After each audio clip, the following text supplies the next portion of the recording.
obrigada pela participação aí do Júlio e da Martinha.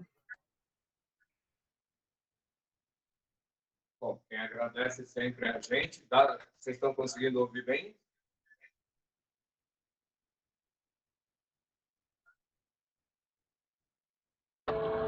Fala, meu, nós estamos te ouvindo, parça. Fala aí.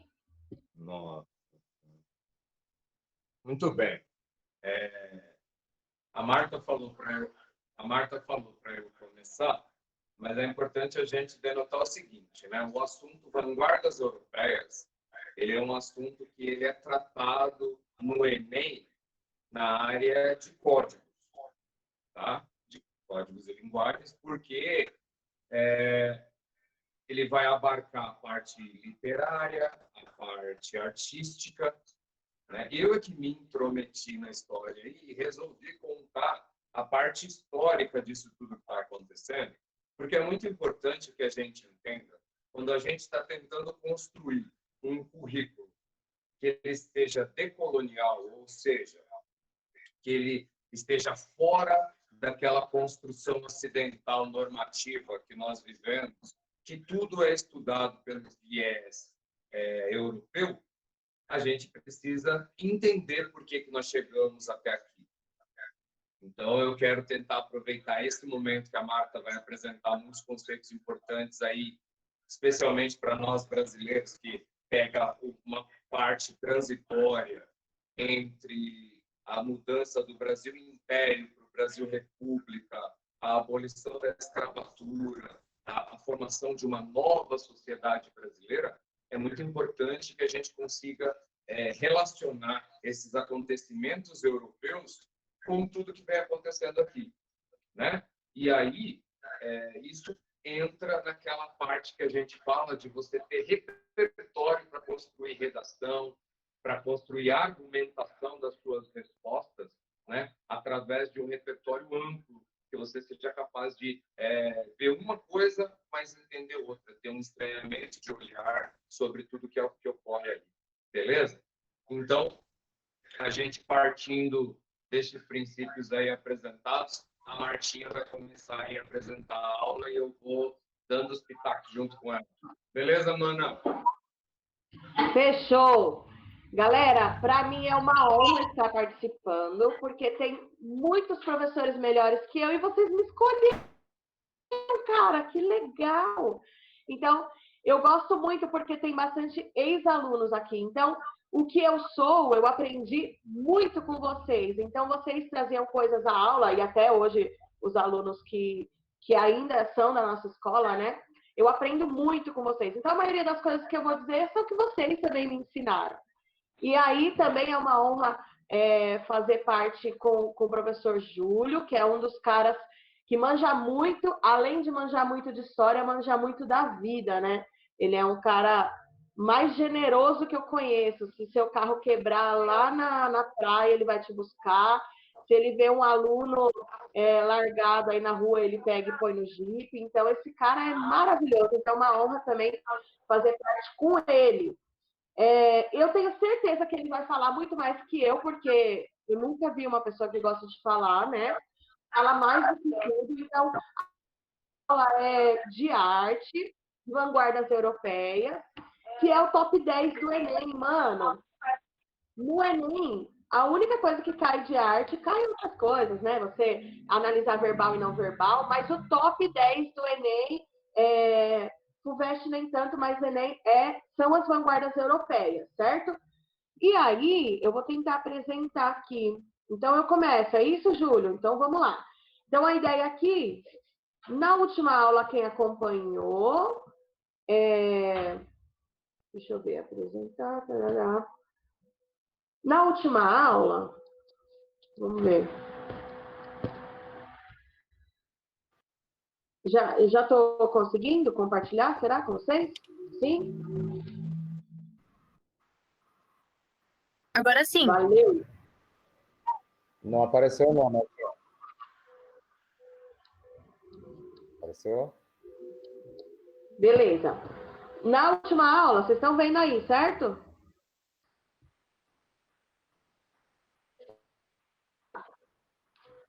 Nós havíamos parado aqui no romantismo, que é um pouco antes aí das vanguardas. Aí eu não sei se o Júlio... A gente vai daqui, Júlio, ou já vamos direto para as vanguardas? O cara me atrapalhando na minha vai aula. lá, arrepia aí. Então, vamos lá. Ô, Marta, capricha aí que o professor Edjoel Veiga está presente. Tá aqui o Joel, mano. O ruim é que eu compartilho o bagulho e eu não consigo mais ver ninguém, nem me ver, nem...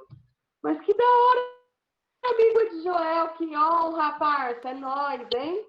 Então, estamos aqui, ó, no romantismo. Nós paramos lá na última aula. A gente falou um pouco lá do classicismo, neoclassicismo, rococó e paramos aqui no romantismo, certo? Então, o romantismo, a arte, ela sempre vai estar ligada lá com a ideia de códigos e linguagens, diretamente ligada à literatura, certo? Então, aqui no romantismo, o que acontece? Quando a gente fala de romantismo, vocês lembram lá, alguns de vocês que já pegaram aula de romantismo, quando a gente fala nessa palavra, a gente já lembra de amor, de Aline Luna e Walter, né?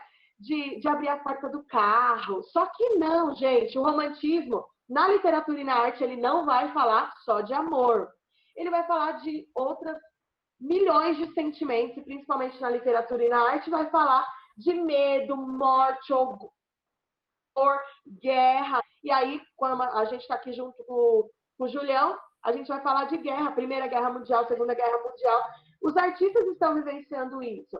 E a arte, ela não tem como se desvencilhar aí da história, do momento atual, do contexto histórico. Se eles estão vivendo a guerra, eles vão falar de guerra. Então, aqui, o indivíduo é o centro das atrações aí, nas pinturas, na música. Por exemplo, aqui nessa obra do Goya, vocês podem ver aí uma parte de carinha tentando atirar em um, e a ideia de cores, toda a obra ela é preta, né? Você usa muito preto. Voltei, caramba. E a figura central aí, usando o branco, com umas manchas de sangue. Aqui na imagem real é bem mais bonito, mais vermelho aqui esse sangue. E está querendo dizer algo. Por que eu quis esconder essa guerra, o obscuro e tal? Eu quis destacar uma pessoa ali com os braços erguidos, totalmente branca, reluzente, a luz parece que vem dela, né? Então, talvez aí fazendo uma alusão aí de guerra e paz. A Goya faz essa obra aqui. Nessa de baixo, está retratando aí também a idealização da mulher, do amor e paz, supervalorização das emoções. Essa obra já é de um artista brasileiro, o José Ferraz de Almeida Júnior. Então, esse detalhe, a mulher lendo ali, né? Na época, as mulheres não tinham esse acesso à alfabetização, nem a livros, não tinha direito a nada, né? A porcaria nenhuma. Então, ela está lá, bonitona, olhando para as estrelas e tal. Então, isso é o romantismo, vai tratar da pessoa, vai tratar das emoções. Também do subjetivismo.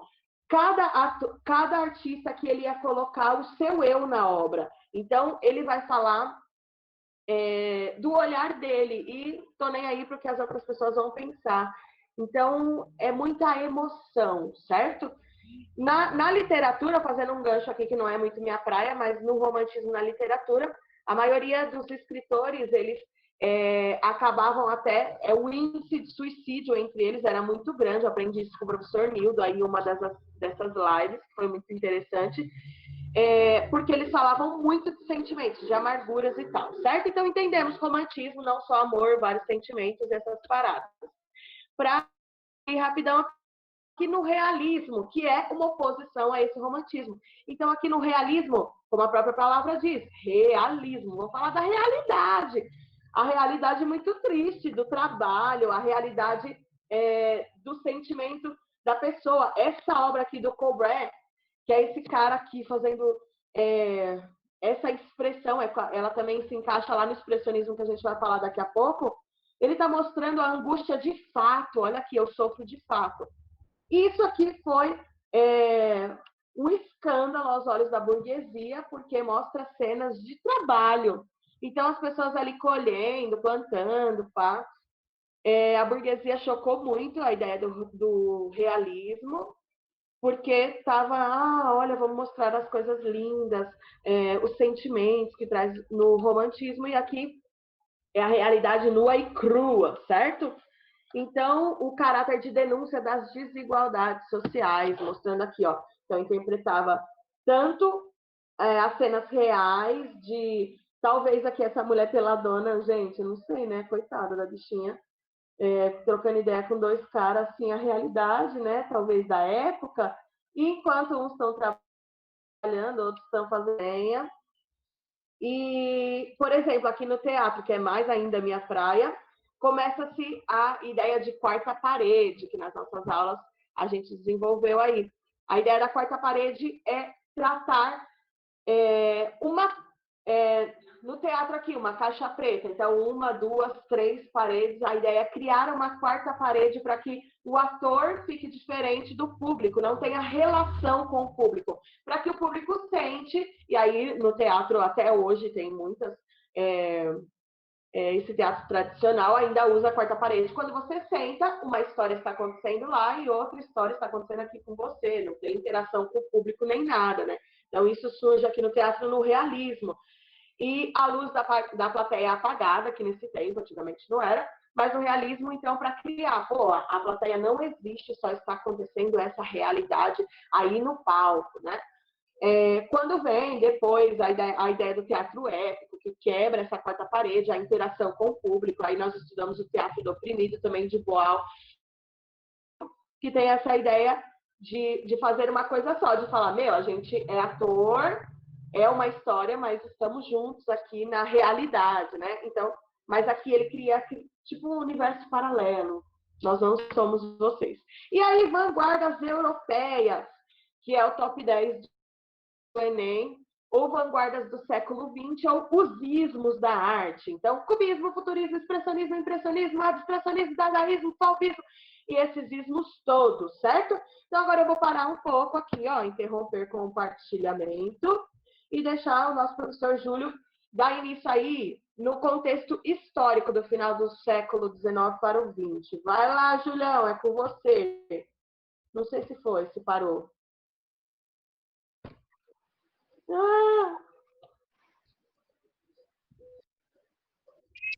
Foi? Sim, professora. Vai lá, Júlio. Cadê ele? Tá aí? Vai lá.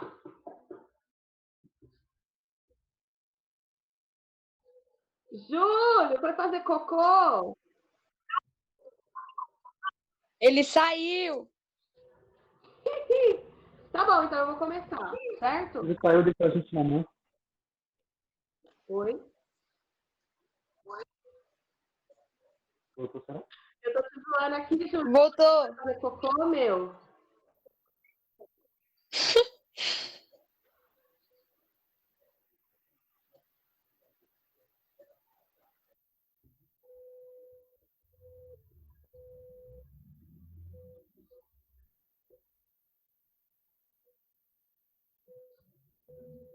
Ele tá se acostumando com o cinema dele ali, né? Ainda lá, foi ligar o microfone. Não é, cara. É porque para eu conseguir fazer essa parafernália aqui funcionar, a internet precisa estar de boa. E hoje ela resolveu que ela não estará. Entendeu? Mas, estamos aí. Vocês estão me ouvindo bem? Posso continuar? Sim. Beleza. Então, vamos partir do seguinte. Como a Martinha levou até mais ou menos o século XIX. A gente está em 1800 e pouco ali, certo? Na minha aula, a gente abordou as revoluções industriais, lembra? Então, partindo desse princípio das revoluções industriais, nós temos dois países que despontam aí como maiores potências. Alguém pode me dizer quais são?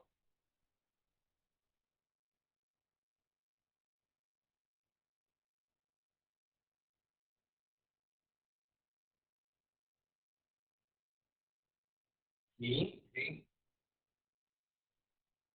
A Inglaterra, Perte de avião.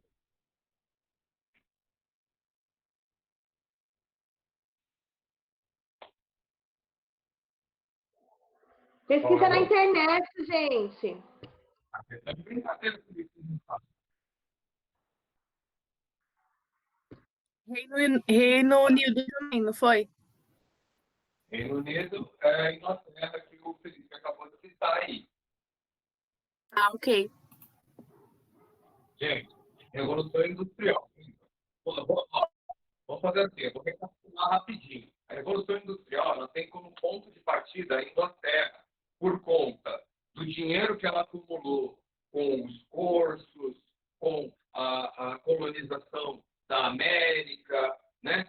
Esse dinheiro serviu de ponto de partida para que as invenções que vieram a partir do século XIX, como a máquina a vapor, o tear, por exemplo, o mecânico, passasse a receber um investimento. Isso passou a crescer. Este crescimento alimentou a Inglaterra, que se tornou uma potência. Só que, depois de um tempo, essa potência ela transcendeu para o outro lado do Atlântico, né? A partir do momento que a gente tem a evolução da máquina a vapor, principalmente. E aí o país que desponta lá na Europa continental é a França. Todo mundo consegue entender isso?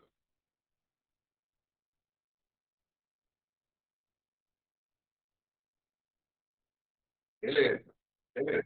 Tá? As vanguardas, elas vão acontecer sempre nesse eixo principal. Você tendo a Inglaterra e a França como sendo ali os precursores. Só que como a Marta está trazendo uma visão artística dessas vanguardas, a gente vai ter, né, a Itália, que quando se forma como país ali no final do século XIX, ela está naquele período de tensão pré-Primeira Guerra Mundial, né? Onde os países europeus que já há mais tempo estavam produzindo industrialmente, como a Inglaterra, como a França, né? Esses dois principalmente, a Itália, a Alemanha e a Áustria, que está ali no meio, ficaram sem o prato principal escolhido para a Europa, né? Que o prato principal foi voltar à África e à Ásia, né? Se a gente pensar que lá no século XVI, a Europa tinha ido para a África e para a Ásia para levar escravos e buscar especiaria. Beleza? Quando a gente chega no século XIX, eles voltam para lá para fazer a recolonização, porque o território europeu ficou muito pequeno para tudo que eles estavam produzindo. Eles precisavam de mais mercados, né, de mais pessoas para consumir tudo que aquela revolução industrial tinha proporcionado para eles no aspecto produtivo, para poder transformar isso em lucro. Beleza? E aí é que vão começar a surgir essas ideias. O que é importante a gente pensar? Que essa burguesia pujante, né? Quando eu falo pujante, eu estou falando de uma burguesia que ganhou muita grana, tinha muito dinheiro disponível, ela tem tempo para pensar e começar a trazer essas novas teorias que a Marta vai apresentar para a gente. Tá? Marta, você vai começar pelo futurismo?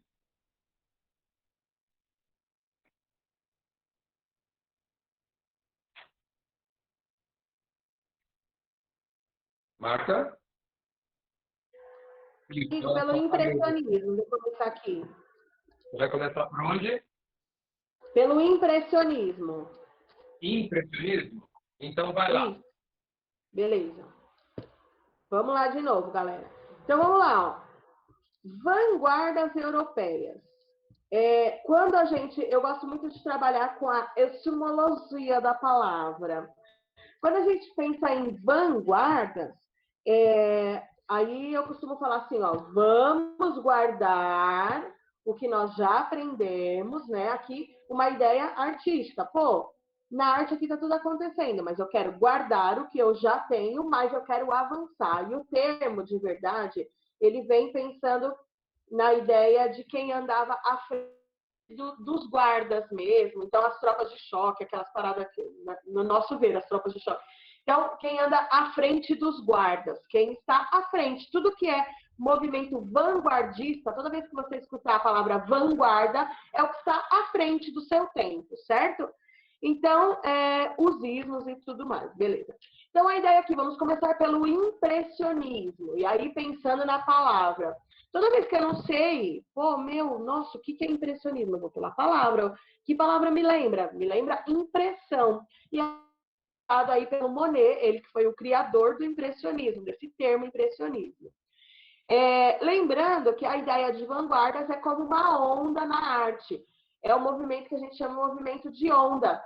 Eu me apego em algum movimento anterior, que já foi, em algum ideal, e eu começo a criar o meu com base nesse aqui, vou até o pico de uma onda, e até que o meu movimento vai caindo em descrédito e tal, e outro movimento pega aí essa ideia que veio, vai criar o seu, e aí como uma onda, vou pegando os ideais passados e criando o meu. Pego os ideais passados e crio o meu. Como já dizia o mestre Chacrinha, na vida nada se cria, tudo se copia. Então, aqui, não que existe uma cópia, mas eu estou me embasando nisso. E até outros movimentos, existe até mais ou menos que uma cópia mesmo. A ideia aqui, então, do impressionismo. Produzir telas ao ar livre. Então, a gente vai ter aí Van Gogh, Monet, né, um dos clássicos aí da arte, que vai retratar esses temas. A maioria das obras vai ser ao ar livre. A iluminação solar, então eles usavam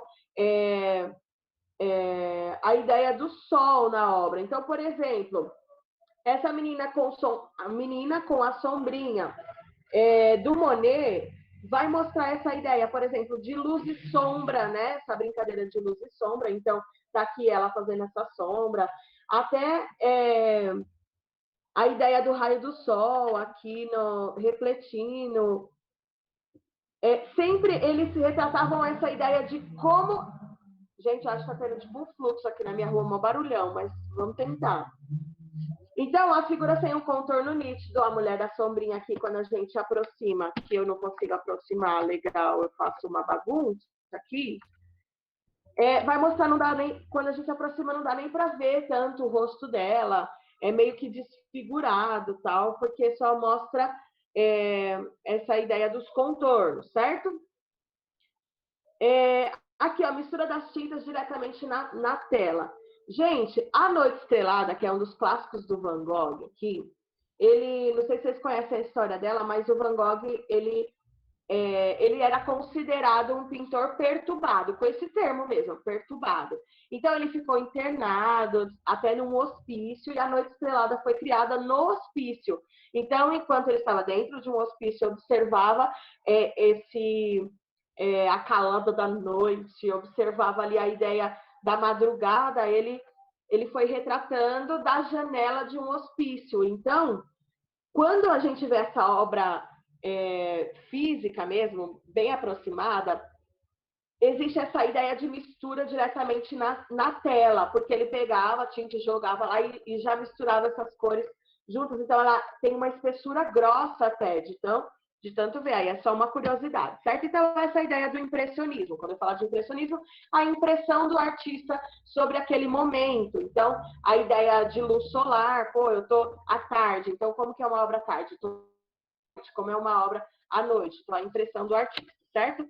O expressionismo, aí o Júlio vai me ajudar daqui a pouco. Ou agora, você que sabe, Júlio? A gente fala primeiro do contexto histórico. Oi? Pode ir. Pode tá. tocar, pode então, tocar. Oi? A ideia do expressionismo. Eu vou pensar também na ideia da palavra. O que me lembra? A ideia de expressão, que é exatamente isso. Então, é uma oposição ao impressionismo, esse movimento da onda. Surgiu o impressionismo? Ah, não gostei disso, vou criar o meu. A ideia do expressionismo vai trazer o subjetivo, a vida interior, o eu interior do artista. Então, ele não está nem aí para ninguém, ele vai mostrar o que ele está sentindo na obra. Por exemplo, essa primeira obra é uma obra do Van Gogh chamada O Homem Velho com a Cabeça em Suas Mãos. E aí, é claro, está mostrando de fato um sentimento, ele está expondo de verdade, de fato, bem parecido aqui com o que nós falamos aqui do romantismo, né? E aqui o grito, que o Júlio vai falar um pouco daqui a pouco, não sei, mas eu já estou falando, que é do Edward Munch, que traz essa ideia de pânico que eles estavam vivendo aqui nessa época, nesse contexto histórico. Então, ele é irracional, às vezes deformado, certo? Vai enfatizar as ideias dos problemas, as mazelas, dos problemas do ser humano. Então, na dança começa aí os usos das máscaras, certo? E o teatro vai misturar a própria ideia da personagem com o autor. Então, ele começa a contar a história dele ali através da personagem. Ele vai colocar os dramas dele, mas como se fosse personagem. Então, o expressionismo ele vai trazer para fora essa ideia de sentimento, certo? Muito parecido com o romantismo, com o ideal do romantismo. Quando eu falo assim que a história do ator se mistura com a do autor, eu posso até pensar no Todo Mundo Odeia o Chris, né? Que ele conta a história dele no Todo Mundo Odeia o Chris. Posso até chamar de uma obra expressionista, então, a ideia do Todo Mundo Odeia o Chris. Julião, vai falar um pouco aí? Vamos lá. Eu trouxe outros dois autores para falar do expressionismo. Tá? Não sei se você conseguiu ver bem. Dá para ver bem? Manda aí, tá falhando um pouco, mas tenta aí, vai lá. Tá legal. Eu trouxe o Lazar Segal e o Portinari, tá? Para a gente trabalhar um viés diferente. No final do século XIX, existe um incentivo no Brasil para a imigração europeia. Beleza? Certo. Isso retrata da história do Brasil, onde a valorização do povo europeu ela é tão exacerbada que nós decidimos que a gente vai importar gente. Ou seja, nós vamos trazer europeus para o Brasil para formar uma sociedade de classe. Porque a gente acredita que só na Europa eles têm essa condição. Né? Aí eu trago o quadro Morro Vermelho, do Lazar Segal, esse quadro aqui. E qual que é o viés do quadro? Eu quero que a gente entenda o seguinte. Quem é o Lazar Segal? O Lazar Segal ele é um imigrante lituano que vem para o Brasil no início do século XX. Né? E essa é a maneira que ele vê o Brasil. Outra coisa que a Marta falou aí sobre o expressionismo que é importante é o destaque da figura, né? E aí o que acontece? No caso do Lazar Segal, ele, como europeu, ele consegue enxergar que a população brasileira ela é muito dessa forma. Então a gente tem uma mulher negra e o seu filho. A gente tem um barraco, a gente tem uma configuração de um morro do Rio de Janeiro. Então você tem a vista da praia, tal, o que a gente costuma ver hoje em dia. Beleza? E a gente tem o Portinari. O Portinari é um autor expressionista brasileiro, né? Hoje, estudando isso tudo aí, eu percebi que os autores eles se misturam muito nessas técnicas que a Marta vai citar aí. Então, o próprio Portinari tem obras em outras vertentes, mas esse quadro, Os Retirantes, ele retrata muito também a nossa realidade do início do século XX. Porque quando a gente começar a pensar o Brasil pós no início da República, né? Esse Brasil ele tem um poder centralizado na região sul e sudeste do Brasil. Exato? E isso quer dizer o quê? Isso quer dizer que o Nordeste está abandonado. O Norte quer, ninguém nem sabe que existe. Norte, a gente só sabe que existe por conta da borracha lá daqui a pouco. Entendeu? E os retirantes retratados aqui pelo Portinari, ele enfatiza muito essa visão do que é o povo brasileiro. Beleza? Martinha, você vai para onde agora?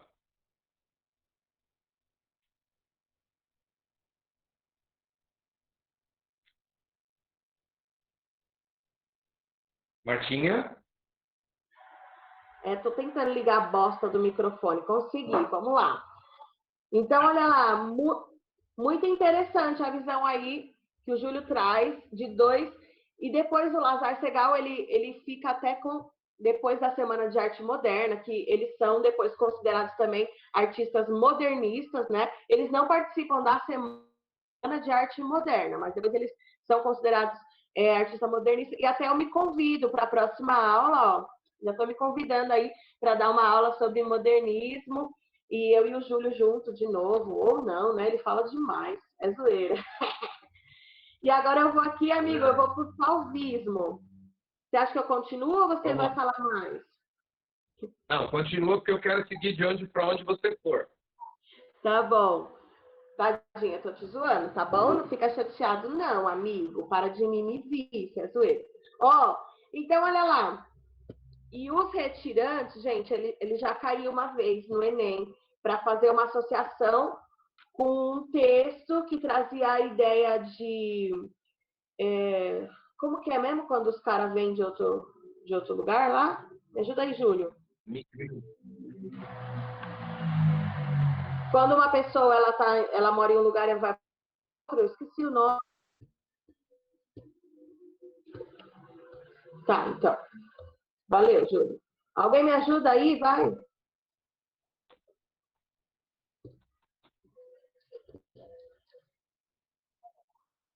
Isso, pode ser a imigração. Obrigada, Felipe Lindo. Então, olha lá. Quando no Enem caiu uma vez a obra dos retirantes, e aí trazia um texto sobre imigração e fazia ali qual que era a semelhança dos retirantes, e aí tinha lá as alternativas, uma questão bem idiota, porque você vai trazer... Caramba, estou tentando colocar a tela aqui. Vocês estão conseguindo ver aí a tela?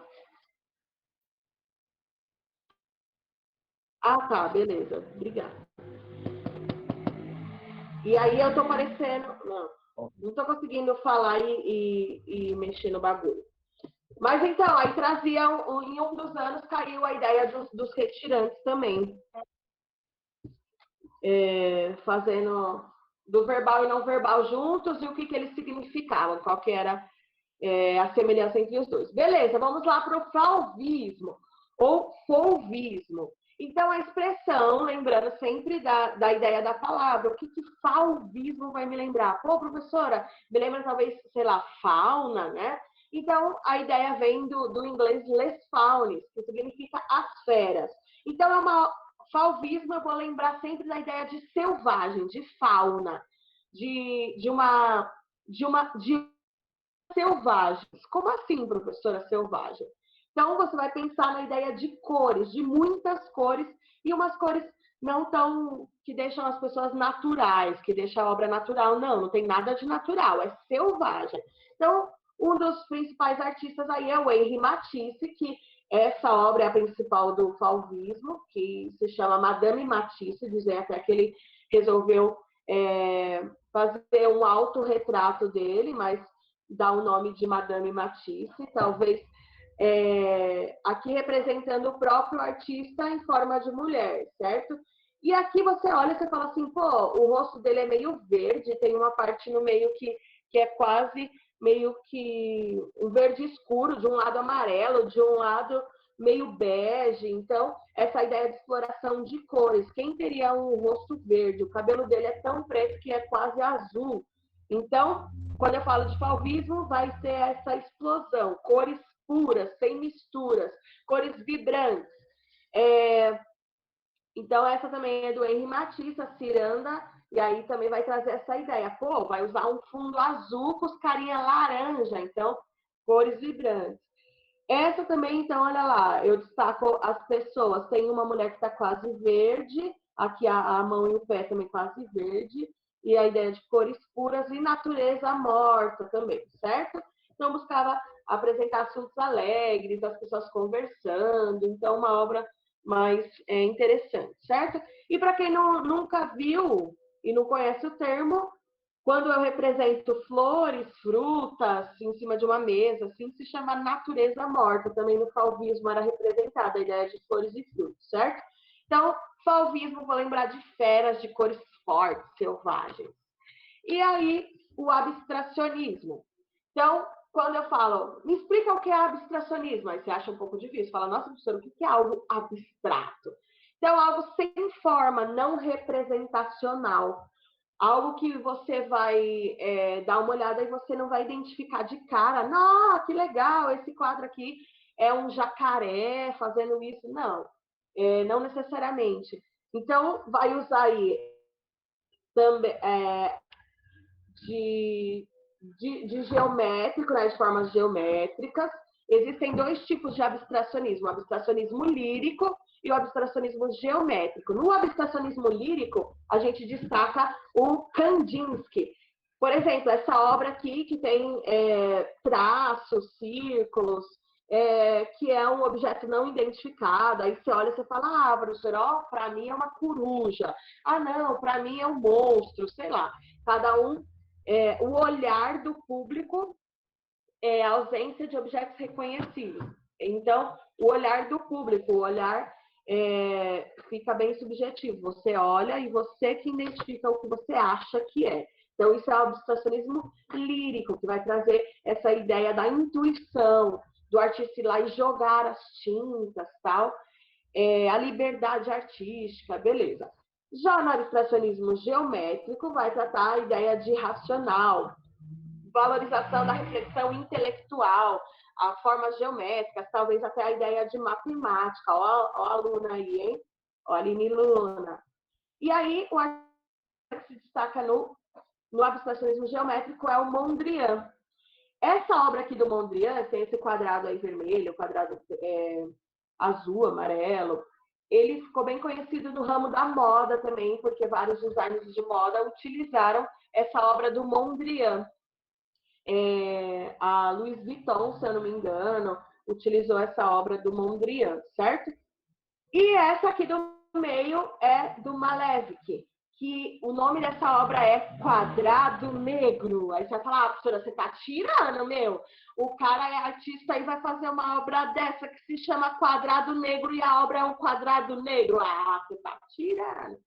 Então, aqui qual é a ideia do abstracionismo? O olhar singular. Pô, você tá lá, e aí tem gente que fica lá no museu, né, quando vai fazer uma visita e fala, isso aí até eu sei fazer, professora. Então, você tá olhando lá um quadrado negro.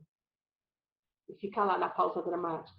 Mas o artista estava, sim, querendo dizer algo, era subjetivo, era algo que ele estava trazendo de dentro, mas ele queria dizer algo. E não que ele não soubesse desenhar também. Mondrian e o Kandinsky, eles têm obras maravilhosas, tirando aí o abstracionismo, mas que eles ficaram mais conhecidos. Mas eles sabiam desenhar sim, tá bom? Eles não faziam isso porque eles não sabiam desenhar, mas era essa a ideia. E aí nós chegamos aqui, então, ó, resumão, abstracionismo, vou lembrar, sem forma, algo que é abstrato, que não tem uma imagem, certo? Beleza. Cubismo, e aí eu já paro para o Júlio falar depois do cubismo aqui. A palavra cubismo, me lembra qual? Me lembra um cubo.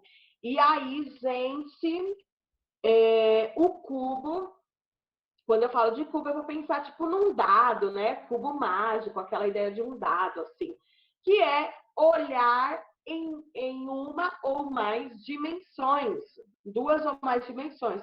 Então, o cubo, ele tem uma, duas, três, quando você vai desenhar, ele tem várias faces.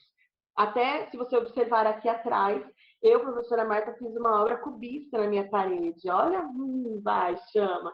Essa ideia do 3D, do tridimensional, beleza? Então, aqui ele rompeu com a perspectiva, aquelas paradas de só ter, mostrar a frente, vai usar aqui a ideia de mostrar de mais um ângulo. Então, o cubismo, eu vou lembrar, olhar de mais um ângulo.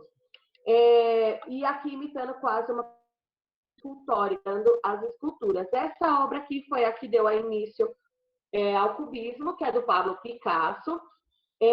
Se chama Senhoritas de Avignon, que mostra aí os vários ângulos das mulheres. Então, são 5 moças que ele está tentando retratar em vários ângulos. Então, uma de perfil para a esquerda, uma de perfil para a direita, e uma de frente, e a outra aqui que parece que quase está deformada, que ele tentou colocar tudo junto. Então, essa ideia, a quebra da perspectiva, daquela coisa que você consegue olhar só um ângulo. Então, ele vem quebrar com essa ideia, ele quer mostrar vários ângulos.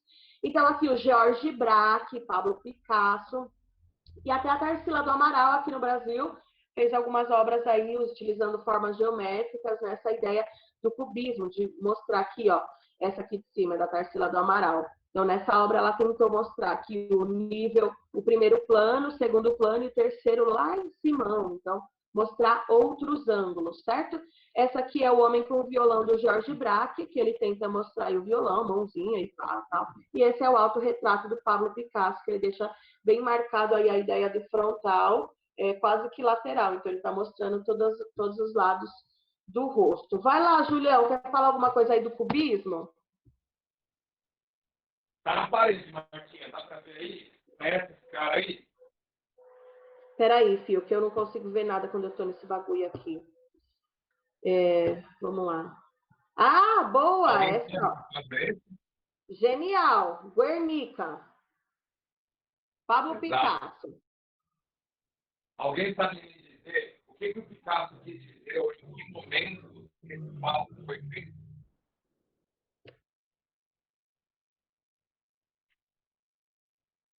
Fala um de cada vez, Fala de novo que tá falhando um pouco o seu microfone. Ah, tá. Beleza. Pessoal. A Isabela disse no chat que era...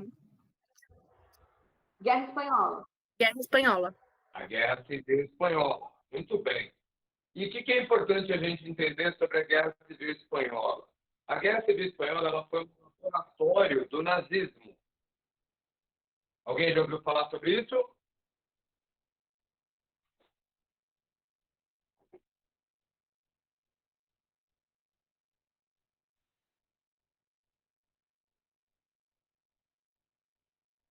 Sim. O que acontece? O que foi a Guerra Civil Espanhola? A Guerra Civil Espanhola ela foi um movimento no qual o general Francisco Franco ele tenta tomar o poder, né? E conta com isso com o apoio do Adolf Hitler. Do outro lado, os que lutam contra o fascismo espanhol, eles recebem o apoio da União Soviética. E aí a gente tem um problema um pouco mais sério, né? Que quando a gente discute e fala assim, né? Outro dia, quando surgiu toda aquela discussão sobre o símbolo da Antifa, o que é Antifa, movimento antifascista, aí começou aquelas publicações de internet, né? Você é Antifa, então você é comunista. Porque o movimento antifascista ele surge na Espanha, naquele momento, lutando contra o fascismo. Então, você é comunista porque você luta contra o fascismo. E não tem nada disso, cara. Você ser antifascista é você ser contra as ideias que a gente vai estudar um pouco melhor quando a gente for falar do futurismo, que está diretamente ligado, né? Mas esse quadro, Guernica, ele retrata os horrores dos bombardeios alemães. Porque o que os alemães tentavam? Eles tentavam colocar em prática um sistema chamado Blitzkrieg, que é guerra relâmpago.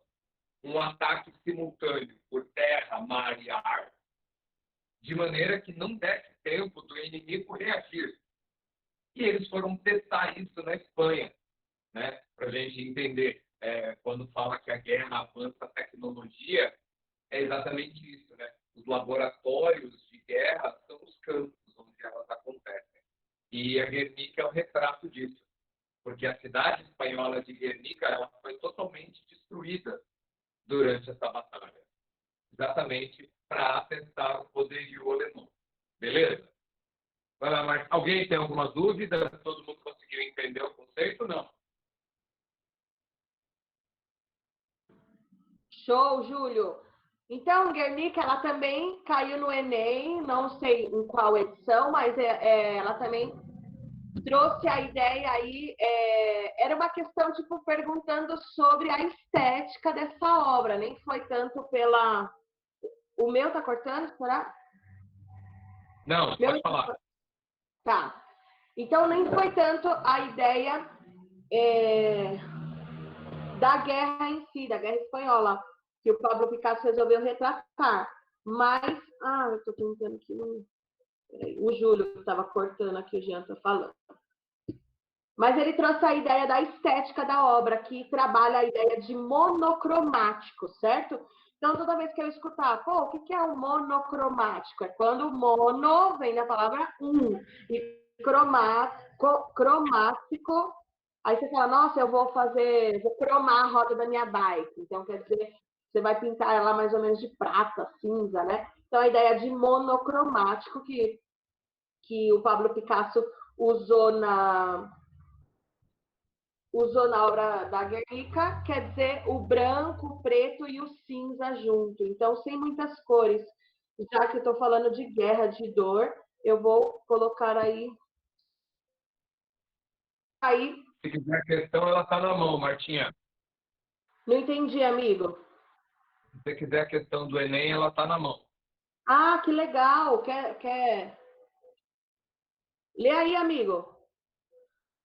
Eu estou tentando compartilhar a tela, mas está difícil. O pintor espanhol Pablo Picasso, um dos mais valorizados do mundo artístico, tanto em termos financeiros quanto históricos, criou a obra Guernica em...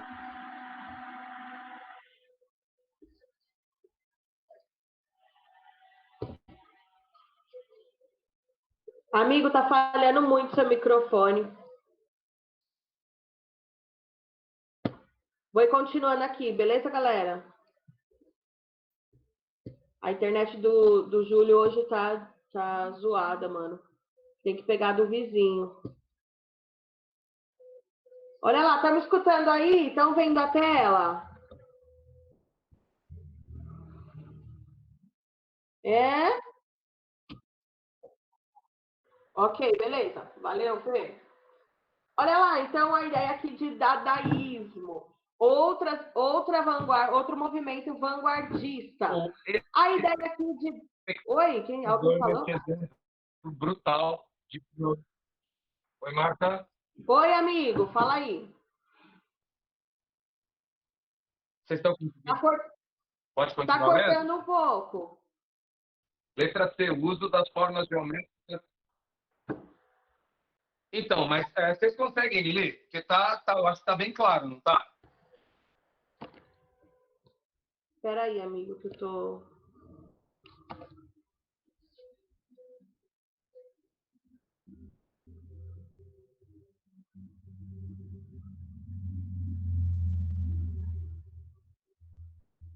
Júlio, tá aí? Oi. Martinha, você tá ouvindo ou dela caiu? Tá cortando um pouco, Júlio. Eu vou continuando aqui, aí depois, quando estabilizar, você chama aí, firmeza? Vai lá. Então vamos lá. Vai lá, Dadaísmo, outra vanguarda europeia aí, outro movimento de vanguarda. Então, ele é criado, esse movimento, pelo Marcel Duchamp, certo? Pensando aí em uma das frases, que é a destruição também é criação. A palavra dadaísmo, ela vem de uma ideia que é a tradução dessa palavra quer dizer cavalinho de madeira, né? Da criança, da ideia do de não ter muito sentido, certo? Então, o próprio termo utilizado, dadaísmo, ele não tem muito sentido. Então, ele vem da fala do bebê e tem essa ideia nonsense, de sem sentido, não tem sentido, certo? Então, através da ironia, tentava buscar questionar a arte. Então, imagina, aqui já surgiu, já falamos de cubismo, então de todos esses movimentos anteriores, impressionismo, expressionismo, e aqui até a galera já estava um pouco de saco cheio da arte. Tá legal, movimentos inovadores e tudo mais. Só que aqui Marcel Duchamp e até o Christian Tzara, que ele é um artista aí mais da literatura, ele vai ter essa ideia de criar um movimento anti-artístico. Como assim um movimento artístico que é anti-artístico? Então, eles queriam chocar a burguesia da época, falar assim, tudo isso é arte, tá bom, impressionismo, expressionismo, fauvismo, tá, tudo isso é arte, então vamos criar um movimento anti tudo isso. Então, o espírito vanguardista, o espírito de protesto. O Duchamp, ele coloca essa obra em exposição, chamada A Fonte, que é esse mictório. Então, está lá em exposição. E aí, até algumas pessoas iam lá observar a obra, e aí algumas pessoas, uma curiosidade, diziam que ele ficava ali atrás, ali das cortinas, dando risada da galera observando, porque aqui nessa época, a arte era só para burguês, então arte só para dentro de museus. Quem ia no museu é só pessoas que têm muita grana, então a burguesia está lá, uau, olha essa obra, o mictório, se chama Fonte, o que será que o Duchamp queria dizer aqui? E aí o Duchamp ficava dando risada da galera, uma curiosidadezinha, né? Que ele não estava querendo dizer nada com isso.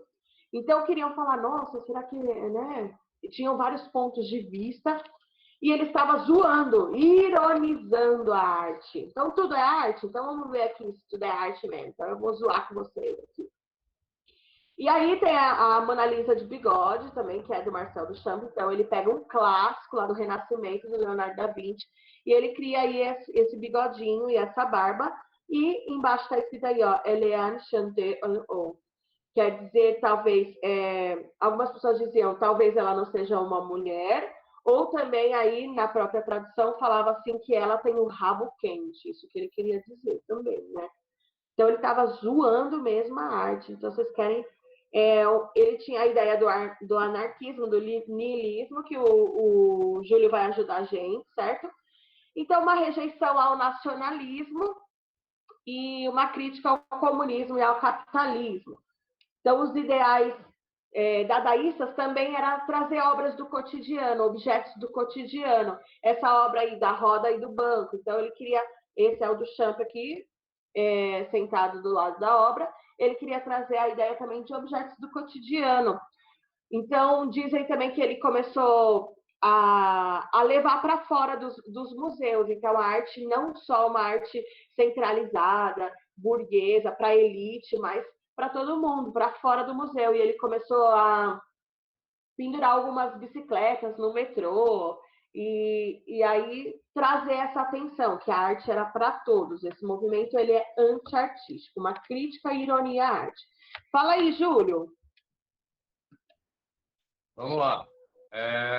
Ô Marta, sobre o dadaísmo que você está tratando aí, quando eu comecei a estudar mais a fundo o dadaísmo, eu comecei a fazer muitas ligações com o que a gente vê hoje, por exemplo, com os memes, né? Que é você pegar uma coisa concreta e tirar um barato daquilo, tirar a seriedade da coisa. Eu acho que quando ele fez o bigode do Mona Lisa, ele foi muito feliz. Quando ele fez A Fonte, no que ele se pautou? Uma das coisas que os vanguardistas não suportam é o clássico.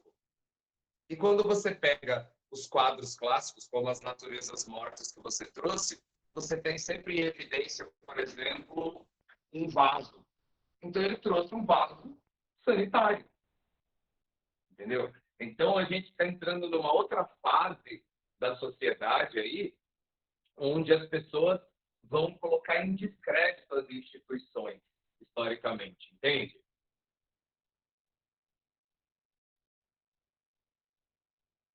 Que legal, amigo. Não conhecia essas curiosidades aí do vaso. Muito interessante, hein? Legal. Sim. Então, era um movimento totalmente contra o governo, contra também essa ideia de anarquia, né, amigo? Existia aí no dadaísmo. Que vem exatamente das vanguardas espanholas. O que é o anarquismo? É a ausência de governo, a ausência de um governo central, né? E aí a gente vai acabar desaguando lá no niilismo que você vai falar daqui a pouco aí. Vai embora. Boa. Então, o niilismo também é essa ideia de desaguar no nada, de não ter nada superior, de não ter nada, né? Eu vou tentar apresentar aqui de novo a tela. Estou conseguindo? Alguém me ajuda? Caramba, é treta ficar fazendo isso. Ô, Walter. Vou pedir a sua ajuda aí quando for falar dos nihilistas. Eu acho justo, hein?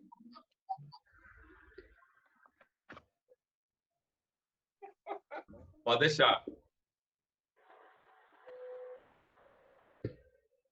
Vai, Quando a gente Walter. for falar dos filósofos nihilistas, aí você dá uma mão para nós, eu acho importante.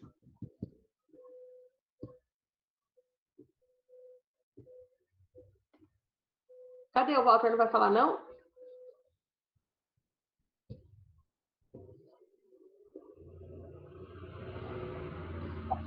Enquanto ele não consegue falar, vamos tratando o seguinte. O niilismo é uma corrente filosófica que ela discute o nada, a ausência, né? E a gente tem, desde o Hegel até Schopenhauer, passando pelo Jung, por vários filósofos aí, e tendo Nietzsche como talvez o mais inclusivo dele.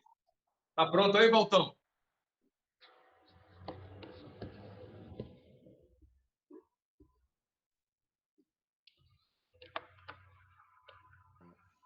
Walter, Oi. vai lá.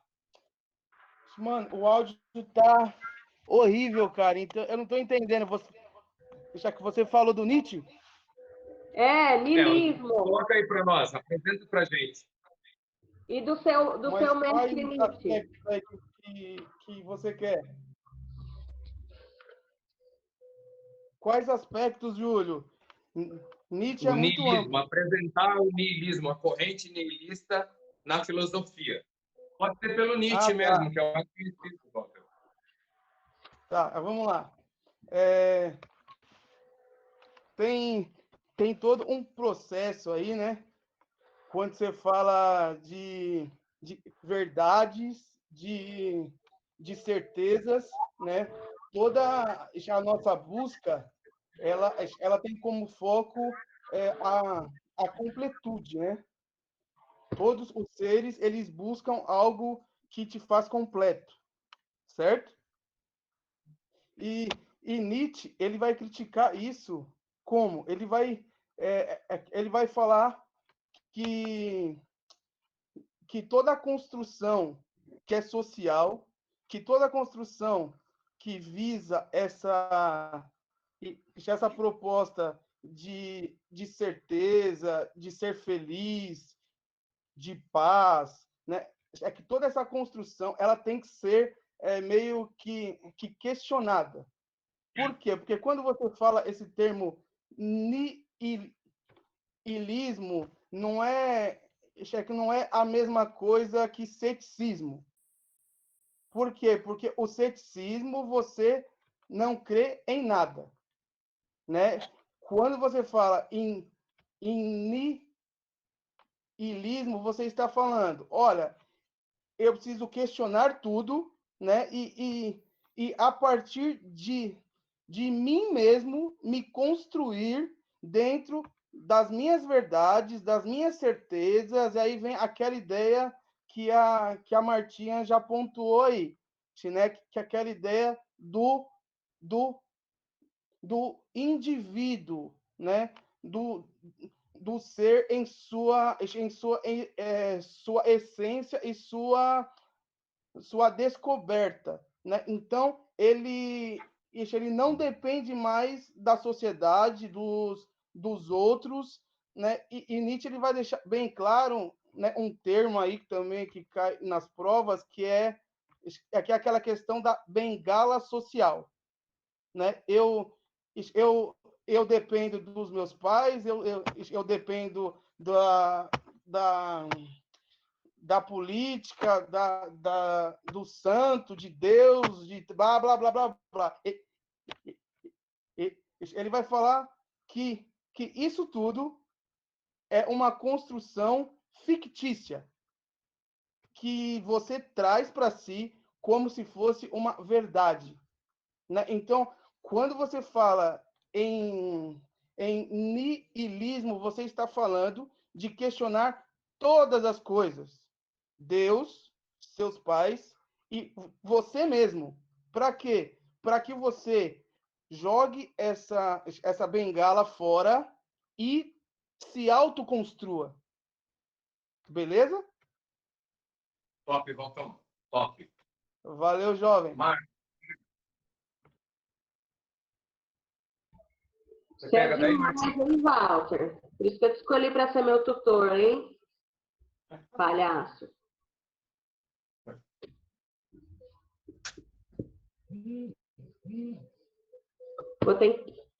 Vou tentar compartilhar aqui de novo a tela para continuar a aula. Valeu! Entenderam, gente? Topzera! Super! Vai ficar mais fácil, Walter, agora a hora que ela apresentar o lado artístico, entendeu? Sim, sim. É muito Ô, rápido. Valtão, agora... Oi, parça.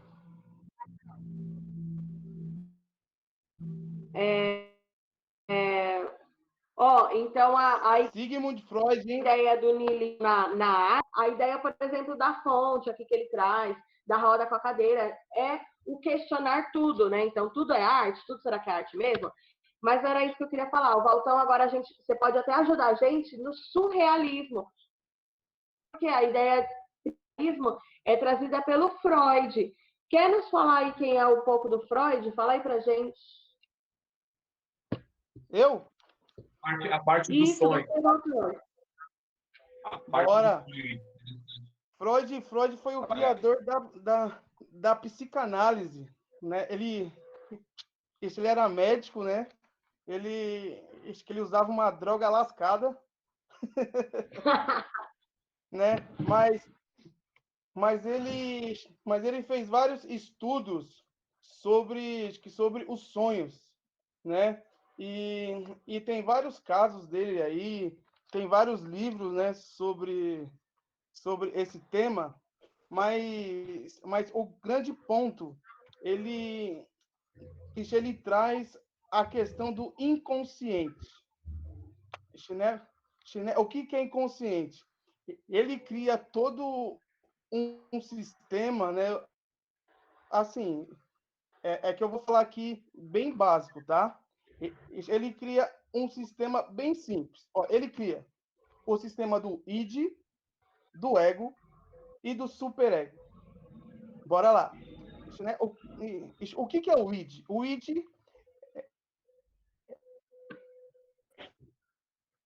é o seu mecanismo do desejo, instinto, né? Isso você pode tudo. O id é liberdade, é tesão, é desejo, certo? O ego, o ego é a sua consciência, né? Ele está pautado na realidade, tá? O ego. E o superego é o seu mecanismo de supercontrole. Sabe aquela pessoa que tudo tem medo, que não pode fazer isso, que não pode fazer aquilo, que não pode fazer aquilo outro, que não, ó, essa pessoa é pautada pelo superego. Tem outra pessoa que é pautada pelo id, que pode fazer tudo, que vai beber mesmo, que vai pra balada, que se dane a vida, que vai usa máscara. que faz tudo, né? Essa pessoa, ela não tem filtro. Por quê? Porque o ego dela, o superego, está fragilizado.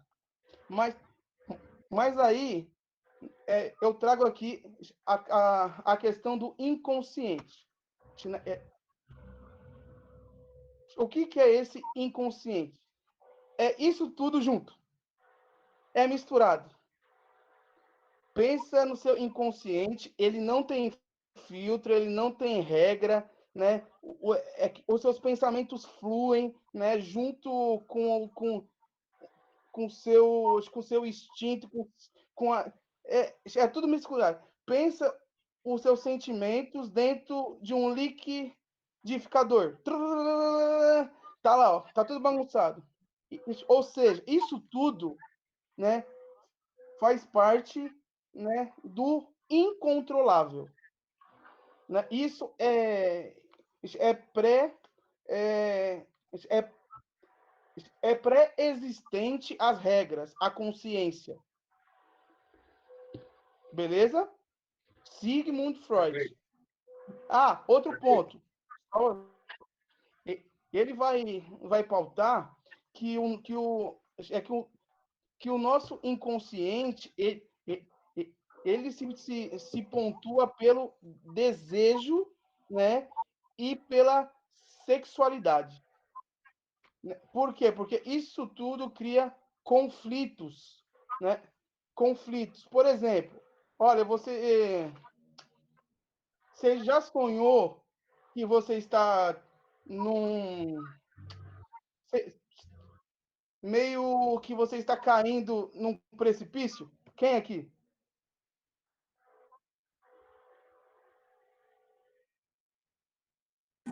Por quê? Porque isso tudo tem uma proposta que é que quando seu sonho tem muito desejo, muito id, muito instinto, você se sente sufocado. Você tenta gritar, mas não sai nada. Você tenta pedir socorro, mas não sai nada. Por quê? Porque aquela questão do ego, da consciência, não existe no sonho. Esse não, socorro, eu não quero. Isso não sai. Por quê? Porque o seu inconsciente está pautado pelo id. Beleza? Que louco, hein? Valeu, hein, brother? Olha lá, e principalmente quem tem aí o projeto de vida nessa área aí de psicologia, psiquiatria, vai estudar muito aí o pai da psicanálise, o Freud. Show, hein, Valtão? Valeu pela super contribuição. Então, como o Walter trouxe, ó, surrealismo é o fora ou além da realidade. Tem ali, ó, só pela palavra surrealismo, né? Então, realismo é a realidade. Sur, eu costumo dizer que é fora ou além, né?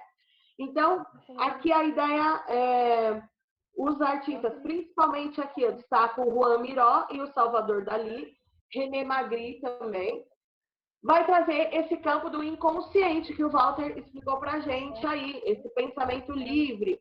Então, a valorização desse inconsciente, o campo dos sonhos.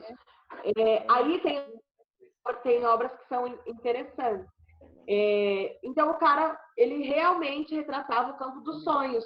Por exemplo, eu sonhei que eu estava correndo, aí eu peguei um guarda-chuva, aí eu escorreguei no arco-íris, e lá no arco-íris tinha uma bota, aí eu coloquei a bota no pé, e uma girafa me deu um beijo. Tipo, essa loucura que existe aí no inconsciente. Por exemplo, essa obra aqui, O Carnaval de Arlequim, do Juan Miró, né?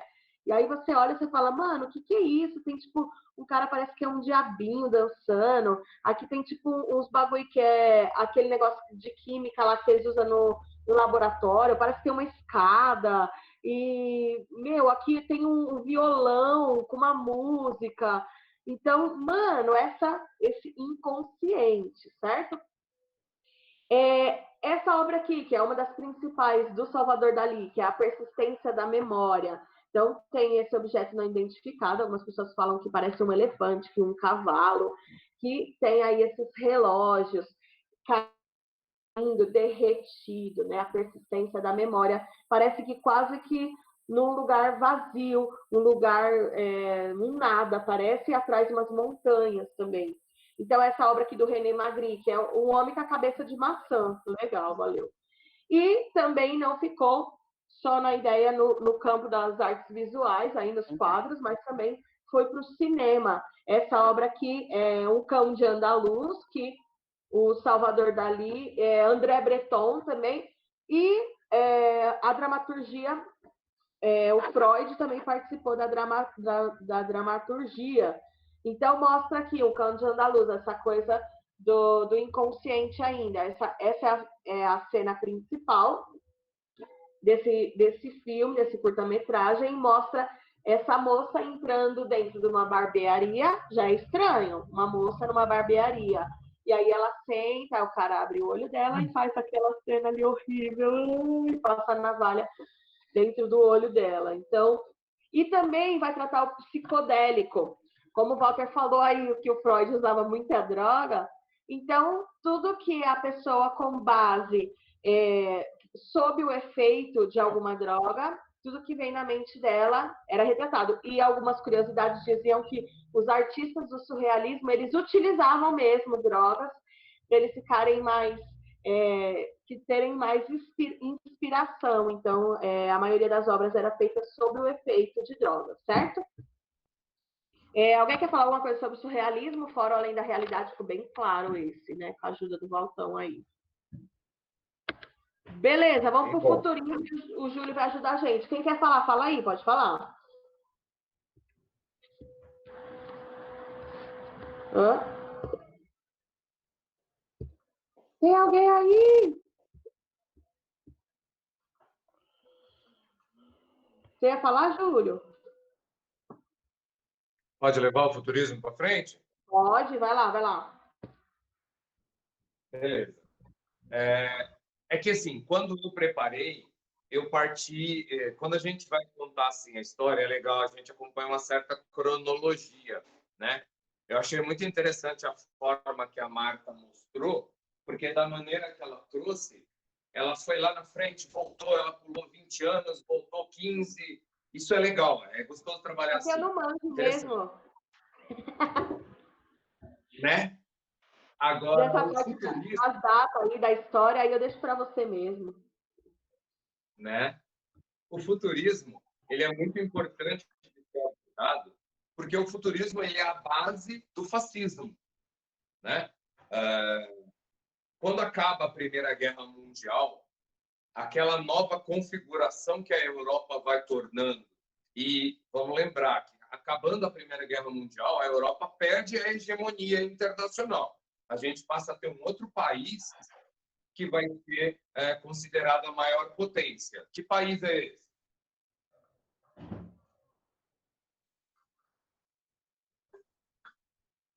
Hein, Marcelo? Não entendi, Felipe. A pergunta é que, com o fim da Primeira Guerra Mundial, a gente tem uma nova configuração de potências. E aí, qual país passa a se tornar a maior potência do mundo? Porque até então nós tínhamos Inglaterra e França.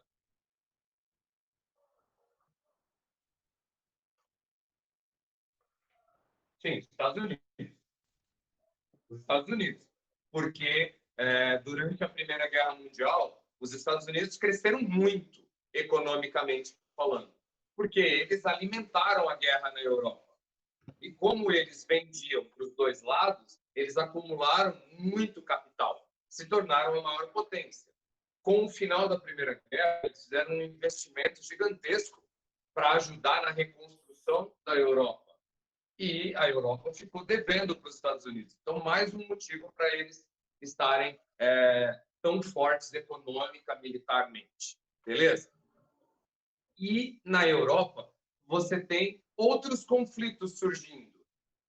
Que esses conflitos, eles são locais. Então, você tem a Itália, que aparece um cara, né, em 1919, que ele... Desculpa. 1929, né? Que ele busca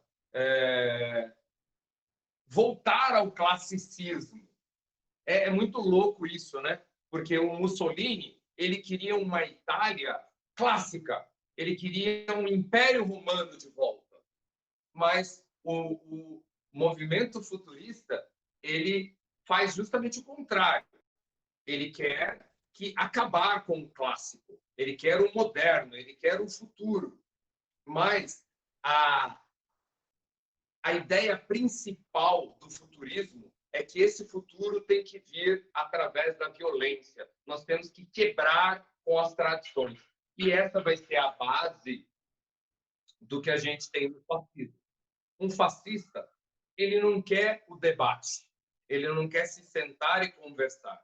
O futurista, ele parte do princípio que a pasmaceira trazida pela paz, ela não é interessante. Nós temos que ter a agitação, né? A Marta, eu não sei se ela vai trazer o quadro chamado O Movimento do Automóvel, que é um quadro futurista, que ele retrata a ausência, né? Porque é tão rápido um automóvel passar 40 quilômetros por hora, que é o que o carro fazia naquela época, que o quadro não tem mais o carro, ele já passou. Essa é a ideia. Então, Mussolini se apoia muito nisso para criar um sistema que vai unir o povo italiano, né? Quando a gente fala de fascismo, a gente está falando do fátio, né? Fátio é um símbolo do Império Romano que você lembra do filme do Planeta dos Macacos, quando o orangotango vira para o César e fala, né? Ele pega um graveto e diz macaco sozinho e quebra o graveto no meio. Aí ele junta os dois gravetos e fala macaco junto, e ele força, e aí é muito mais difícil de quebrar. Essa é a ideia do fascismo, que nós todos juntos somos muito mais difíceis de ser derrotados. Isso em si não é ruim.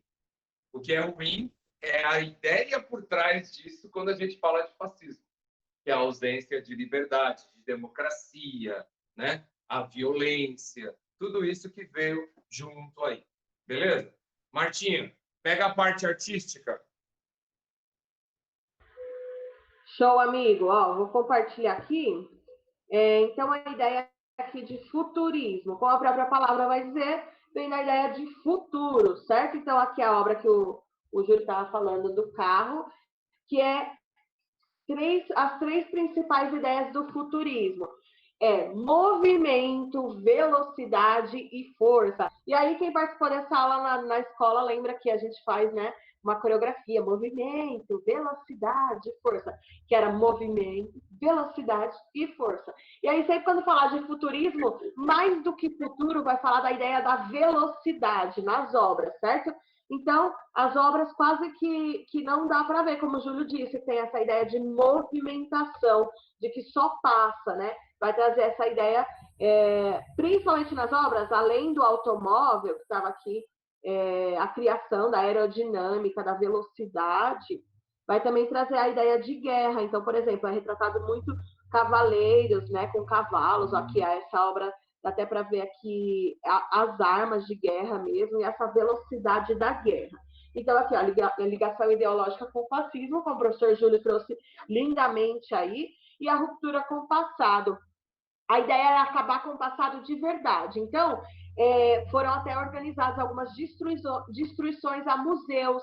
Então, eles queriam acabar com a história com as próprias mãos de fato, não só acabar com algo novo, trazendo. Não, mas trazer de fato essa ideia da violência, mesmo da destruição, da ruptura com o passado, certo? Então, o Felipe Marinetti, ele é um cara que trouxe esse ideal do futurismo e ele vai trazer. Ele chegou a vir ao Brasil em uma das exposições dele e ele gostava que as pessoas o recebiam, ele amava as críticas, né? Ele chegou a escrever para teatro também, então em uma das esquetes que ele escreveu, ele chegou a participar quando ele subia no palco, a galera vaiou, porque era bem, bem ruim a ideia dele de destruição. E aí a galera começava a jogar ovo, começava a jogar tomate nele, e nossa, ele ficava super feliz, joguem mais, uau. Então, essa era o ideal aí do futurismo, acabar totalmente com a ideia do passado, certo? E aí, essas foram as vanguardas europeias: cubismo, futurismo, surrealismo, abstracionismo, fauvismo, impressionismo, expressionismo, o top 10 do Enem na arte. E aí, Julião? Legal. Claro, fala aí.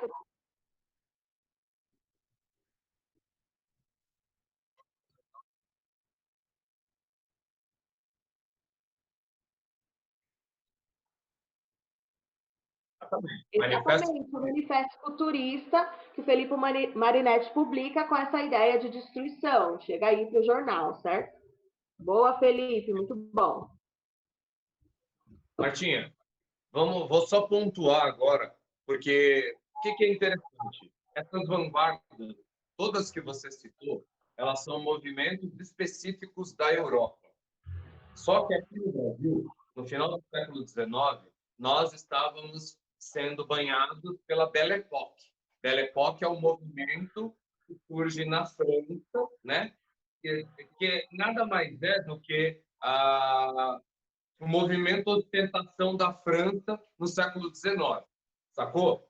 Que acontecia ao mesmo tempo na Inglaterra, só que na Inglaterra ela chamava Era Vitoriana.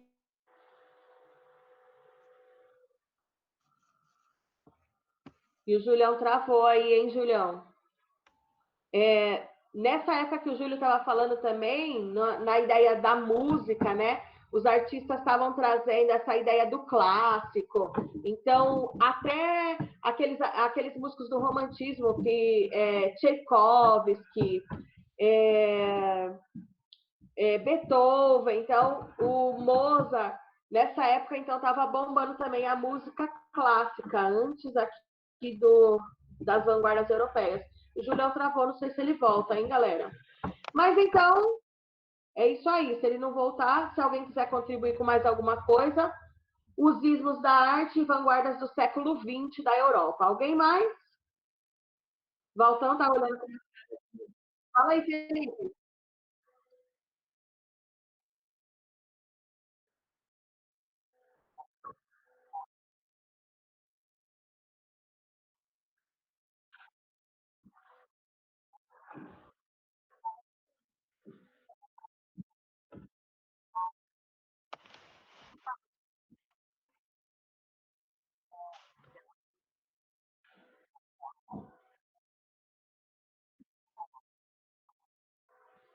Lindo, valeu pela contribuição aí. Fala aí, Valtão. Zaratustra. Zaratucha, sabe? Gente, ó,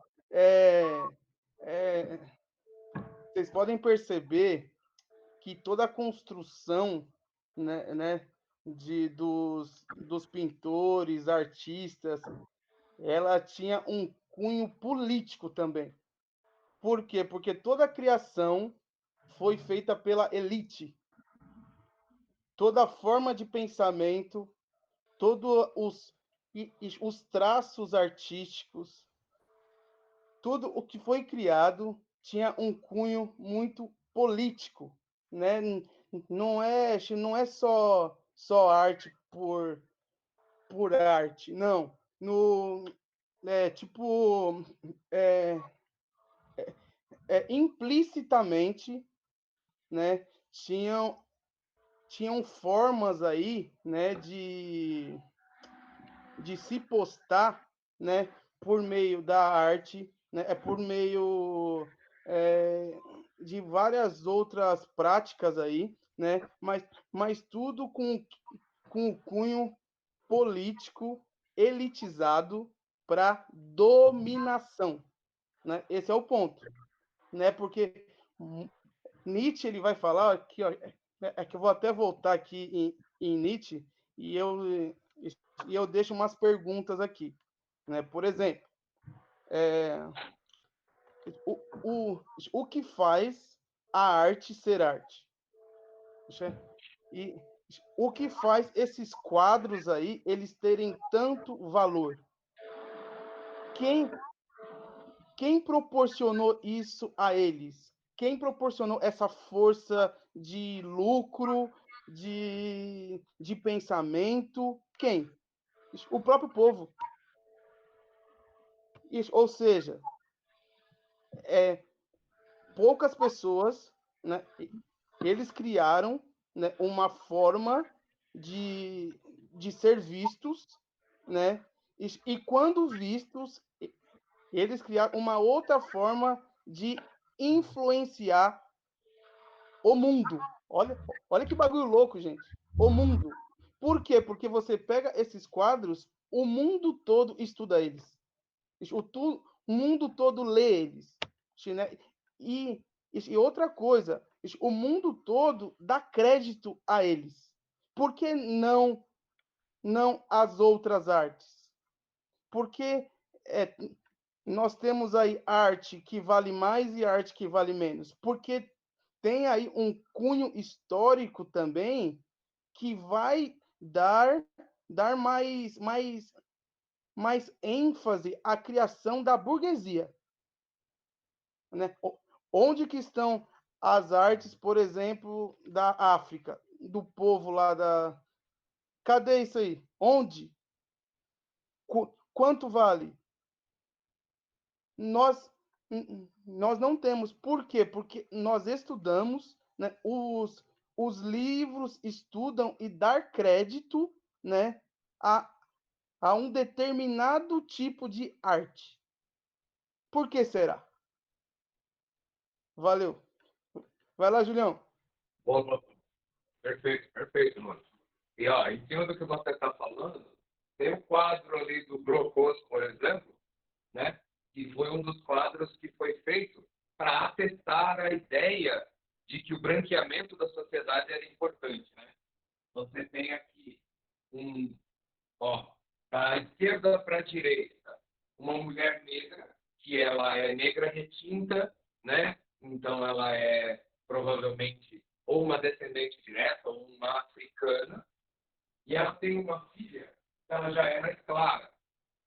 E essa filha, por exemplo, ela pode e deve ser produto de estupro, porque as mulheres africanas eram estupradas pelos seus patrões. Aquela ideia da cordialidade das relações não existe. Não da forma que as pessoas interpretam. Tá? Essa mulher se casa com um possivelmente europeu, porque no início do século XIX, com a grande imigração dos europeus para o Brasil, para substituir... vocês estão me ouvindo? Tá. Para substituir a mão escrava, então provavelmente esse homem é um português, é um italiano que vem. Hoje em dia a gente vê muito isso, né? O cara fala, eu sou um descendente de italiano, porque o meu sobrenome é... E fala um sobrenome qualquer. Bom, quando o escravo, quando o cara era escravizado e trazido para o Brasil, quando ele era comprado no mercado, ele passava a ter o nome do cara que comprou ele. Então, os Pereiras que tem por aí, não são descendentes de português.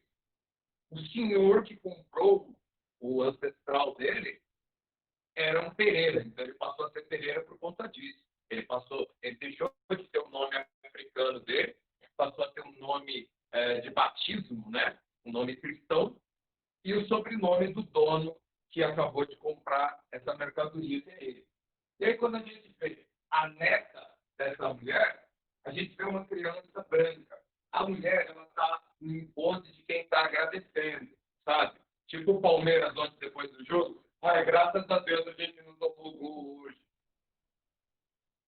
Entendeu? Ela está assim.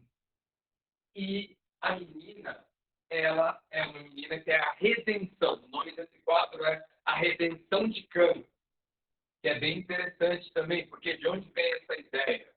Né? Amor, você podia ligar e falar se eu estou ouvindo, eu não sei se eu estou falando sozinho. Os quadradinhos não respondem. O que acontece? A redenção de Cano, a redenção de Cano vem da... Quem já estudou comigo, sabe? A gente passa lá, né, da mão de Noé, está lá na Bíblia, ao seu filho Cano. Noé teve 3 filhos, sem Cano na fé. E quando eles estavam lá naquele mar, o Noé tocou todo o barco e o Cano entrou para falar com ele. Está falhando, Júlio. Né? Você e os seus descendentes são de servir aos seus irmãos. O que isso quer dizer? O mundo conhecido na Idade Média, quando a Bíblia foi feita, ele era restrito à Europa, pedaço da África e um pedacinho da Ásia, onde está o Oriente Médio. Beleza?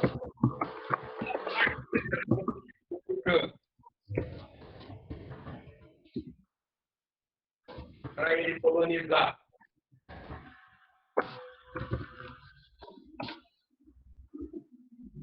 Ô, Júlio, Sim. tá falhando o seu áudio, não deu pra gente entender essa última parte. Tá. Acontece assim, ó. Eu disse que Noé tinha 3 filhos, e cada um desses filhos ficaria responsável. Vocês estão me ouvindo? Sim. Sim. Cada um desses filhos fica responsável pela colonização de um dos continentes. Né? Certo.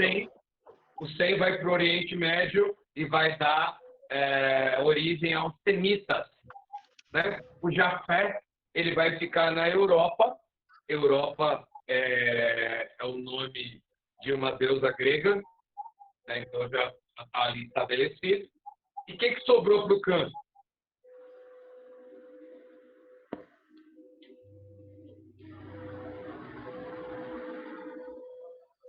Gente, qual continente sobrou para o Cã? Americano? Africano, né? Africano. Não se conhecia ainda a América, né? Pois é.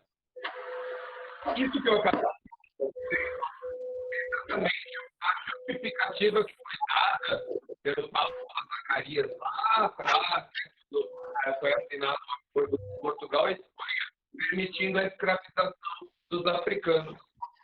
Porque Deus tinha castigado aquele povo, que aquele povo tinha que servir aos brancos. Todo mundo conseguiu entender essa explicação ou não? Tá falhando muito, Júlio. Muito, muito. Tá falhando, a gente vai ter que marcar um churrasco aí na sua casa mesmo e a galera e todo mundo aí mesmo, meu. Eu acho que é. Eu acho que é. Ô, Mari, então faz às vezes aí. Beleza. Tá bom, gente. Alguém tem mais Vai lá, alguma Mário. pergunta? Mas rapidinho, Mário. Ó, a Bia isso, Chagas ela gente. respondeu aqui, mas poxa. Quem? A Bia Posso falar Chagas aqui, respondeu só no para fechar? chat, mas eu não estava com acesso ao chat. Posso falar só para fechar? Deixa aí, vamos. Não, é porque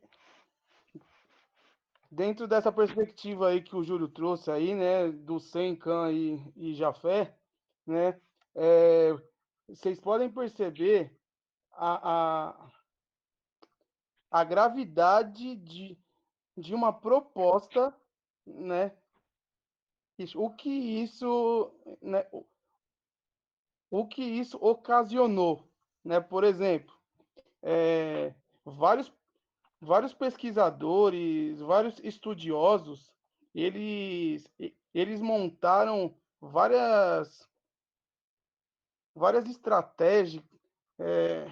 estratégias para quê? Para legitimar o conceito de que o negro é mau, é um selvagem, né?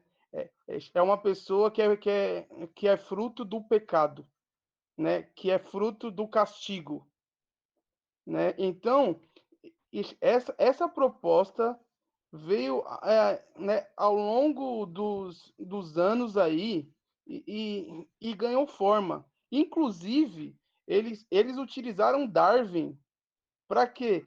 Para justificar esse ponto aí, né, que o negro é, é um ser inferior por conta do pecado, por conta que ele é selvagem, por conta de vários aspectos aí. Ou seja, eles constantemente justificaram, né, por meio da ciência, todas as atrocidades, as maldades que fizeram com os negros, com os índios. Isso tudo com respaldo da ciência, ó, com a desculpa que toda essa proposta era científica. Olha que negócio grave, gente. É muito Bom, grave. Então, sabe o que é importante contextualizar nisso que você está falando? opa, A ciência, ela passou a ser usada num momento muito estratégico, que é o momento em que a religião foi colocada em xeque. O niilismo, quando ele traz a ideia do por que eu tenho que acreditar nisso cegamente, aí o cara começa, pô, mas eu tenho que arrumar um meio de atestar. Aí entra a ciência. O Darwin, o que ele tinha feito? Ele tinha chegado à conclusão que a espécie ela vai se renovando, ela vai melhorando, ela vai se adequando ao meio no qual ela vive, né? A seleção natural.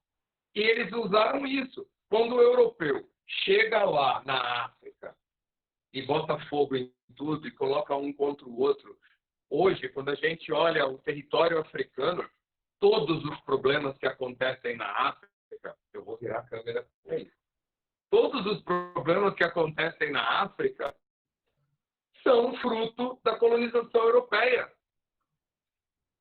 Entendeu? É tudo muito lógico. E aqui no Brasil, quando a gente se olha e pensa, pô, por que você olha, por que você está vindo na rua e você vê um cara vindo na sua direção? E se ele for preto, seu olhar é outro. Por que a polícia, quando vem para a periferia, ela acredita... ei, Júlio, hoje não é dia do Júlio, hein? Mas aí, ó, deixa eu só concluir enquanto ele volta. Olha que coisa louca. Antes você tinha a proposta da ciência dos pensadores aí, né? Com essas teorias aí que eram absurdas, que eles chamavam de ciência, que era a criação da burguesia. Ponto. Hoje você vê que essa criação está toda em xeque. Por quê? Porque não se acredita mais nos pesquisadores, não se acredita mais na comprovação de nada. Hoje estamos vivendo num mundo líquido, né? Como diz Bauman, que é um mundo que toda pessoa pode opinar sobre tudo, inclusive sobre a ciência, sem ser médico, sem ser cientista, sem ser nada. E outra coisa, e implicar numa influência em massa de um povo e, consequentemente, você leva esse povo à morte. Olha que barato louco. A ciência está em xeque. Por quê? Porque qualquer pessoa pode opinar e ser legitimado como verdadeiro. É muito louco isso, gente. Tempos terríveis. Isso mesmo. Tempos terríveis. E aí, Julião? Voltou? Tava só dando uma cumprimentada aqui. Tá mudo, Júlio. Tá mudo, tá mudo. Liga o mic, professor. É que o Júlio tá parecendo meu pai mexendo no negócio. Valeu, hein? Então, pessoal, apenas para contextualizar e terminar aí, que a gente está se alongando muito, é que vocês entendam que todas essas ideias europeias elas foram criadas por elites, como o Walter falou, e aqui no Brasil elas são difundidas por elites, porque os pintores brasileiros, os artistas brasileiros, eles não são do povo, né? Quando a gente fala povo, é legal a gente pensar assim, né? tem um livro de um autor chamado José Murilo de Carvalho, que chama Bestializados, que conta a história da proclamação da República. Porque enquanto aquelas elites decidiam o que eles iam fazer e o povo foi dormir falando, pedindo bênção para o imperador e acordou dando vivas à República, o povo não sabia de nada, estava lá bestializado olhando o que está acontecendo. Né? Povo não tem voz, mas não tem voz porque não sabe a força que tem, não está entendendo? É isso que a gente precisa perceber, é isso que precisa levar a gente a mudar essa ideia. Essa é uma das ideias que nos levou a fundar um cursinho. Dá para vocês a possibilidade de classe. ouvir, o tempo não dá. Perfeito? Valton, você quer ter meu amigo? Martinha, deixa eu só falar. Martinha, muito obrigado. Muito obrigado. Da próxima vez a gente senta junto para tentar fazer um negócio mais amarradinho. Mas você é sensacional, cara. Ouvir você falando de arte é um negócio magnífico. Você é muito fera mesmo. Ah, quem vê pensa que ele é fofo assim, né? Quem vê pensa que é fofo. Show, hein, gente? Meus parabéns aí, viu? Obrigada, gente. Amanhã tem aula do Nildo, tá bem? Nildão tá aí amanhã. Ó, tem uma pessoa aqui participando com a gente aqui que também podia fazer uma aula. E ó, eu dei uma aula junto. Já marquei, já, Júlio.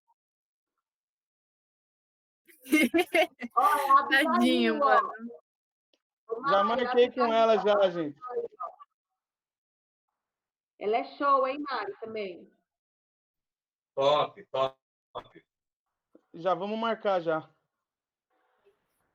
Importante, importante. Beleza, Ela entrou aí, ó. Ela entrou. Vou participar. Biga. E aí, Biga, seja bem-vinda. Obrigada e parabéns aí pela participação de vocês. Valeu. Esperamos a sua aula agora, hein, Biga? Pode deixar, Júlio, me preparar direitinho. Tá bom. Beleza, Mari?